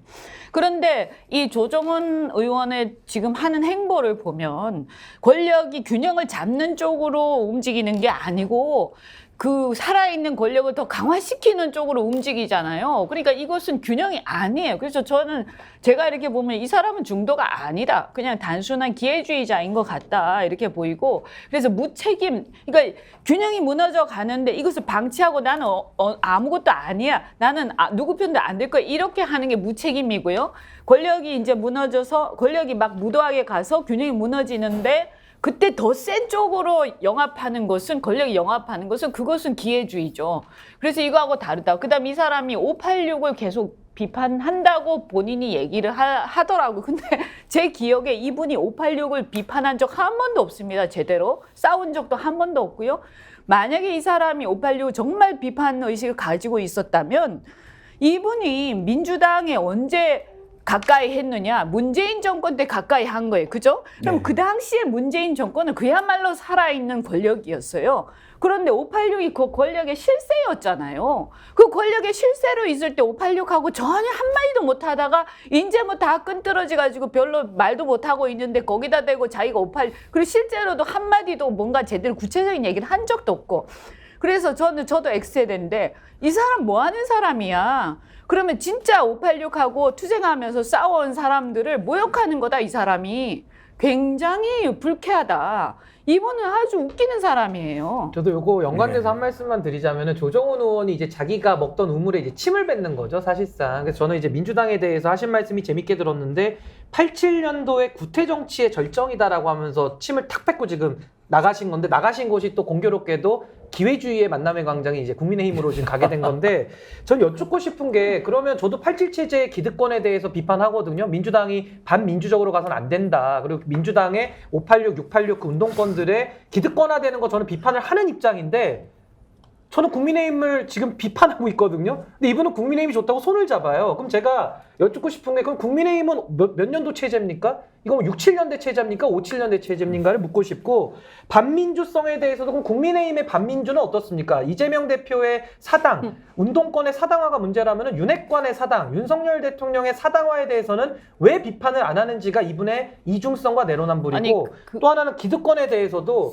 국민의힘의 기득권은 어떻습니까? 왜 거기에 대해서 비판을 안 하죠? 그러니까 이분은 쉽게 말하면 자기가 민주당에서 기득권이 될 수 없고 여기서 권력을 못 잡으니까 국민의힘에 와서 기득권을 논아먹겠다는 거거든요. 그래서 저는 철새로 저는 규정을 하고 비판을 하는 겁니다. 아니, 그 이전에 이분이 민주당에 있을 때, 민주당 위정정당으로 몸담고 있을 때 한 번도 투쟁한 적이 없단 말이에요. 그럼 왜 가만히 있었냐는 거예요, 그동안에는. 거기서 몸담으면서 권력 영합해가지고 수혜를 누리고 있었잖아요. 실제로 말이죠. 586하고 제대로 투쟁하는 사람들, 저도 그랬지만 민주당에서 싸운 사람들 많아요. 근데 전부 불이익 받으면서 거기서 싸우다가 나오든지 뭐 그대로 있든지 한단 말이에요. 근데 이 사람은 그 안에 있을 때는 아무 말도 안 하고 오히려 거기 영합해 있다가 자기가 나오면서 사람들이 왜 나왔냐라고 물어보니까 그거를 핑계를 대는 거 아니에요. 이런 가짜가 어디 있습니까? 조정훈은, 저도 한마디 하면 조정훈이 경제 전문가라고 해서 민주당에서 더불어시민당 통해서 영입한 사람이거든요. 근데 실제 어떤 의정 활동했는지는 전혀 국민들이 기억을 못합니다. 뭐 경제나 민생에서. 오히려 이번에 기억나는 건 사사건건 김건희 특검이나 김건희 수사를 반대해가지고 온 국민을 깜짝 놀라게 만들었죠. 아니, 그러면서 굉장히 그 표현도 너무 저렴한 표현을 씁니다. 왜 남의 마누라를 괴롭히냐는 식으로 이야기를 한 겁니다. 그러면 김건희 범죄행위, 최은순 일가의 범죄행위를 연구해온 사람들 전부 다 그냥 남의 마누라, 남의 장모 괴롭히는 사람으로 완전히, 그다음에 70~80% 국민들이 그 일가가 굉장한 비리 의혹이 있다고 생각을 해서 특검도 필요하고 철저수사 필요한 사람들, 그 국민들이 전부 다 남의 마누라, 남의 장모 괴롭히는 황당한 사람 만들어버린 겁니다. 그 주가 조작이라든지 잔고 조작이라든지 지금 뭐 온갖 조작들은 지금 수사를 받기도 하고 기소도 되게 됐고 재판으로 인정된 것도 있고 그 결정판으로 지금 고속도로 같은 것들 얼마나 심각한 사고가 터졌습니까? 거기에는 한마디보다 오히려 비호하더니 본인이 와 더불어민주당이나 더불어시민당에서 정말 잘할 것처럼 이야기한 걸 제가 직접 들었었거든요. 그래놓고는 갑자기 국민을 가니까 얼마나 많은 국민들을 타락했고 정치가 이렇게 이번 이재명 대표에 대한 체포동의안 찬성한 비열한 사람들과 함께 굉장히 정치를 비열하고 우습게 만드는 행태죠. 그 조정훈 의원을 통해서 우리가 좀 뭘 배워야 되겠습니까? 세계은행 출신이고 경제 전문가인데 너희들도 앞으로 잘 살려면 당신을 공천해준 정당을 배신할 수도 있고 필요하면은 사실관계 확인하지 않고 완전히 앞뒤 다 자르고 딱 단면만 보고 마치 잘못 없는 것처럼 거짓말 시키고 그 다음에 정치에 대한 원칙도 버리고 이런 걸 제가 좀 배워서 저도 비슷하게 한번 살아볼까요? 사회상규 무시하고 인간관계 기본 도리 다 무시하고 내한테 이익되면 이것이든 저것이든 아무데나 앞에 가지고 온 건 내 다 이익이니까 혼자 다 먹겠다고 그렇게 악질적으로 살면 그게 지금 우리 사회에 내 자식한테 내 친구한테 내 주변 사람한테 이게 도움이 되냐고요. 저는 최소한 좋은 대학 나오고 정말 모든 사람이 선망하는 세계은행의 직원 출신으로서 경제 전문가로서 정치를 해서 대한민국을 바로 좀 닦겠다고 시작했을 거 아닙니까? 그러면은 그 생각을 가지고 한다면 이런 식으로 행동할 수 없죠. 본인이 그리고 제3정당까지 했지 않습니까? 이렇게 할 수는 없죠. 그런데 갑자기 가면서 자기를 낳아줬던 부모란 쌍욕을 하면서 그거보다 더 한 대 들어가서 정치를 하겠다고 하면서 마포에 출마를 한다. 내 국회의원 되면 끝이지. 이게 이 조정훈 의원이 우리 사회에서 우리 국민들한테 우리 시민들한테 유권자들한테 무엇보다도 우리 후손들 어린 아이들한테 가르쳐주는 이 학습의 내용이라는 것이 도대체 당신을 통해서 우리는 뭘 배워야 합니까? 근데 조정훈 의원이요, 그 불행히도 지금 국민의힘의 큰 환영을 못 받아요. 왜냐하면 그 환영을 받는 거는 예를 들면 국민의힘이 굉장히 힘들고 이럴 때는 환영받을 수가 있어요. 그런데 지금 국민의힘은 기득권이고 살아있는 권력이잖아요. 필요 없어요. 굳이 뭐 이렇게 힘 보태줄 필요 없다고 자기들끼리도 지금 그 기득권 나눠 먹는 데는 난리인데 그러니까 제가 볼 때는 아마 이번에 그 조선일보에서 일면에서 글 쓴 것도 그렇고 지금 쭉 제가 이렇게 반응들을 보면 보수층에서 전혀 지지하지 않고 그 왜 왔냐 우리끼리도 나눠 먹기 힘든데 이런 반응이 굉장히 많습니다. 그래서 저는 이제 조정훈 의원 정당 이름이 이제 더불어시민당에서 시대전환으로 나왔잖아요. 그럼 시대전환이라는 거는 좋게 전환을 해야 되겠죠. 상식적으로. 나쁜 전환은 안 되지 않습니까? 전환의 방향이 중요한데 결국에는 검찰 정권 그리고 윤석열 대통령, 한동훈 장관, 뭐 김건희 여사 이런 사람들로 상징되는 기득권 뭐 양평 고속도로 떠올리면 딱 이해가 되지 않습니까? 이런 기득권 검찰 정권의 앞잡이를 하겠다고 저렇게 날라와가지고 지금 전면에 서서 시대 전환을 외쳤던 그럼 이분에 대해서는 국민들이 물어봐야죠. 도대체 당신이 지향하는 시대는 뭐냐? 기득권의 시대냐? 아니면 구시대냐? 이거에 대해서 국민들은 따져 물을 거고요. 이번에 이 당적 변경은 아무런 명분도 없고 그냥 오로지 조정훈을 위한 조정훈에 의한 그 실리 당적 이동이다. 저는 이렇게 봅니다. 높다니까. 고속도로 가는 길에 잠깐 갓길에 정차했습니다. 조정훈 의원 국민의힘 입당 가지고 이렇게 오래 할 얘기 정도까지는 별로 뭐 그렇게 아니지만 중요한 인물도 아니고. 이제 우리가 민주당은 앞으로 어떻게 될 것인가 이게 혹시 또 선거 앞두고 총선 앞두고 이렇게 정당 구조라든지 세력이 재편되는 어떤 단초가 될 수 있을 것인가 생각하다가 잠깐 그 문제 짚어봤는데요. 민주당의 상황은 앞으로 좀 진행되는 것을 보면서 진단을 해보도록 하겠습니다. 아무튼 상당한 진통이 불가피할 것 같은데 다만 이제 이게 이번에 조직적인 것인가 아닌가 하는 부분에 따라서 여파가 달라지지 않겠습니까?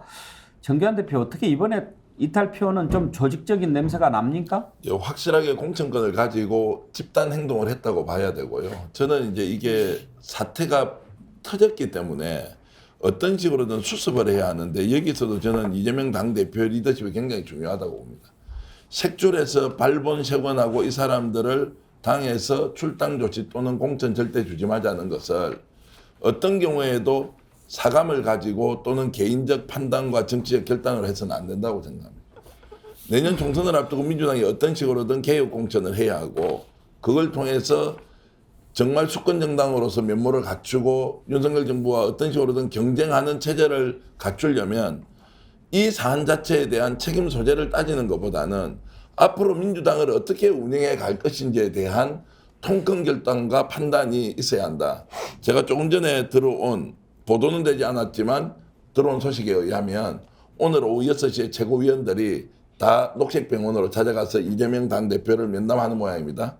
그러면 이제 원내 지도부 다 사퇴했고 아까 말씀드렸듯이 연판창 돌렸으니까 당대표한테 이거 어떻게 할 겁니까? 묻거나 아니면 빨리 단식을 끝내고 당으로 들어와서 당을 추스리고 수습합시다. 이제 이런 것들을 논의할 텐데 절대로 저는 국회에서 결정난 내용에 대해서 원천적인 책임 소재를 찾아서 묻는 것은 이재명답지 않다. 어쨌든 국회에서 그것은 끝이 난 겁니다. 본인은 어쨌든 26일 날 영장실질심사를 받아야 하는 것이고 당의 수습과 관련돼서는 원칙을 통크게 세우고 어떻게 하면 민주당을 다시 경쟁력 있는 정당으로 만들 것인가에 대한 모든 초점을 맞추고 그것이 당대표직을 유지하는 것이 옳으면 그렇게 가는 것이고 아니면 그런 상황에서 다른 방식으로 당을 운영할 수 있는 새로운 지도부를 구성하는 것이든 어쨌든 이런 부분은 당을 살리고 총선에서 이기기 위한 통큰 결단이 필요하지 발본색원의 방식은 안 된다는 말씀을 강조하고 싶습니다. 자, 민주당 내부 사정은 저희가 다음 주에 좀 깊이 들여다보기로 하고요. 끝으로 윤석열 대통령 지지율을 한번 좀 살펴보려고 합니다. 지금 윤석열 대통령 기분은 어떨까요? 지금 아직도 미국에 있나요? 미국에 돌아왔나요? 있습니다. 미국에. 23일에 미국에서 이재명 대표 체포동의안 제가 했지요. 돌아오는 길이 아주 마음 편하고 즐거울지는 잘 모르겠습니다. 지지율이 그런데 오늘 좀 들여다볼 지지율이 다양한데요. 그 전에 조정훈 의원 관련해서 글들을 많이 보내주셨는데 조금 소개해드릴게요. 김미경님, 국힘 영입1호 실패작입니다. 남성 박종옥님, 양평 가는 길에 땅을 사놨나? 만도리님, 조정훈 누구죠? 관심도 없는데. 태양님 아주 재치 있습니다. 시대 빠른 전환. 태양님이 아주 날카롭게 시대 전환을 비꼬셨는데 시대 빠른 전환. 태양님께 디어루시에서 드리는 클렌징 폼 드리도록 하겠습니다. 여론조사가요. 이럴 수가 있나 싶습니다. 미디어 토마토 여론조사를 먼저 보겠습니다. 한번 띄워봐 주시겠습니까? 미디어 토마토 여론조사 19일 건데요. 윤석열 대통령 지지율이 20%로 급락했다는 조사 결과가 나왔습니다. 긍정이 28.5, 부정이 67.3. 긍정평가가 지난 8월 5주차 조사 대비해서 4.8%포인트나 급락했고 부정평가는 2.5%포인트 더 상승했습니다. 윤석열 대통령 지지율이 20%를 나타낸 것은 20%대 나타낸 것은 10개월 만이다. 이게 미디어 토마토 여론조사 결과입니다. 미디어 토마토 여론조사 자세한 내용, 또 지금부터 소개해드릴 자세한 내용은 중앙여론조사심의원회 홈페이지를 참조하시면 되는데요. 그런데 데일리안이라고 있습니다. 보수 매체로 알려져 있죠. 데일리안에서 조사한 여론조사를 보면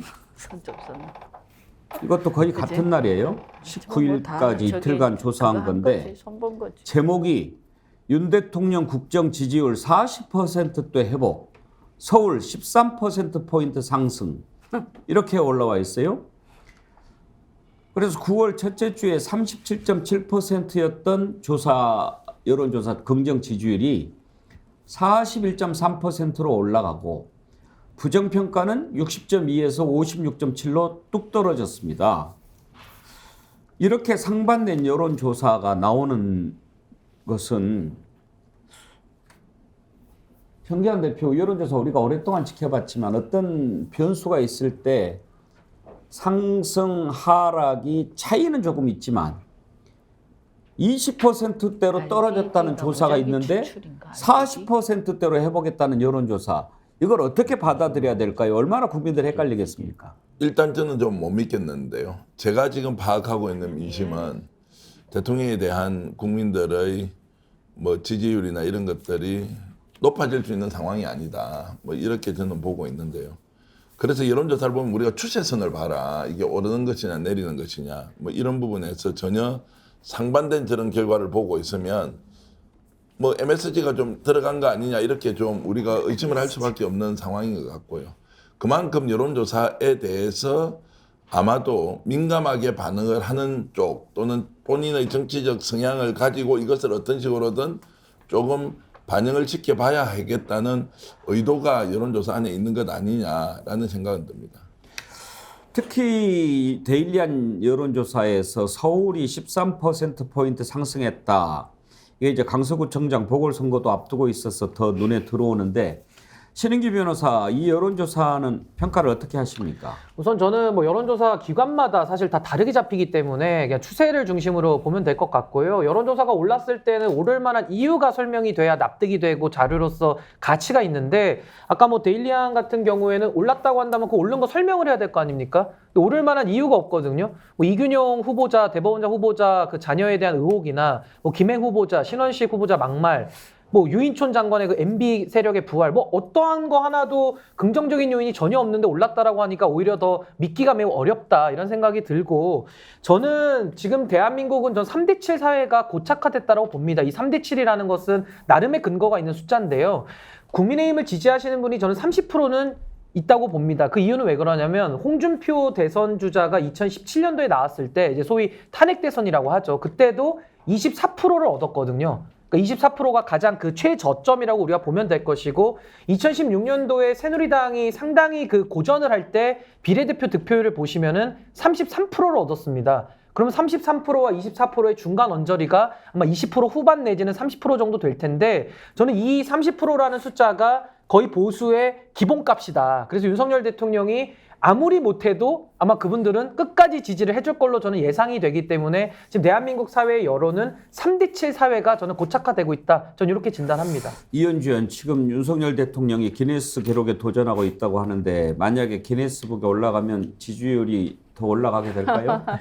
저는 관심이 없고요. 그 기네스북에 대해서는 뭐 무슨 장난치는 것도 아니고 아무도 관심 없을 거예요. 아니 근데 그걸 기네스북에 올린다 뭐 이런 얘기를 했을 때 농담도 아니고 그걸 대통령실이 유치해. 발표를 했어요.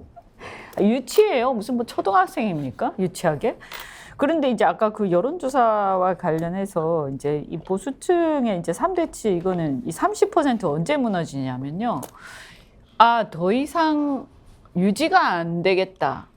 그래서 버리고 다른 카드를 써야겠다. 이럴 때 이제 무너집니다. 그게 박근혜 대통령 탄핵 때인데 탄핵 직전까지도 30% 초반을 유지를 했었어요, 사실은.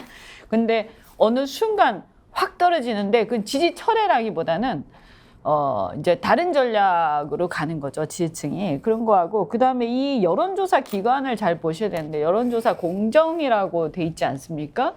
그 여론조사 공정은 아마 제가 알기로는 이 태극기 세력들이 아마 이 설립한 게 아닌가, 그렇게 저는 알고 있고요. 그럼 팩트를 좀 확인을 해봐야 되겠네요. 네, 그래서 그러니까 아마 기독교 굉장히 강성 기독교층이 이제 주도해서 만든 기관인 걸로 알고 있는데, 여하튼 뭐 그렇다 하더라도 제가 이해할 수 없는 건, 만약에 이제 체포동의안 가결 이후에 조사를 했다라고 하면, 여론조사라는 것은 또 우리 국민들도 일정하게 또 기세가 막 올라가면 어쨌든 공세적으로 전환되면 그쪽 지지층은 답을 많이 하고, 이제 실망한 지지층은 답을 안 해버리는 상황이 있어서 좀 올라갈 수는 있어요. 근데 문제는 뭐냐면 이 조사는 조사 시점 자체가 가결이 되기 전일 거란 말이죠.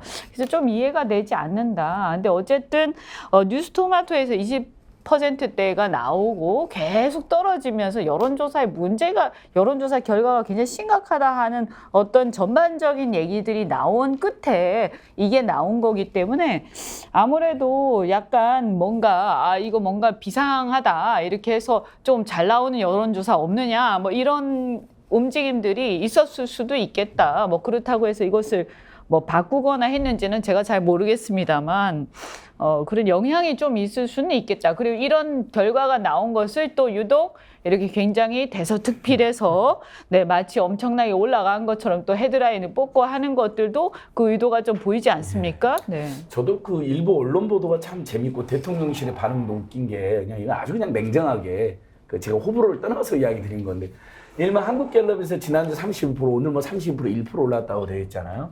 그럼 보통 국민들 걸 보면 거의 뭐 의미 없는 수치 그리고 30% 초반이라는 것 자체가 매우 창피하잖아요. 전 세계 주요국의 지도자 여론조사에 보면 기시다하고 윤석열이 꼴찌에서 1, 2등 다투고 있거든요.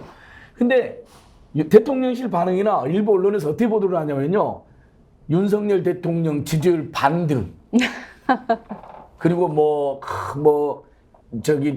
국정 동력 회복 이런 식으로 해요. 1, 2%가 오른 거 같고 오차 범위 내에 있을 텐데 그런 역겨운 행위는 하지 않았으면 좋겠어요. 네. 대통령실이든 정치평론가든 그건 웃기는 일부 언론은 얘기죠. 너무 중요한 오차 범위라고 하는 게 예, 그리고 30%잖아요. 초반.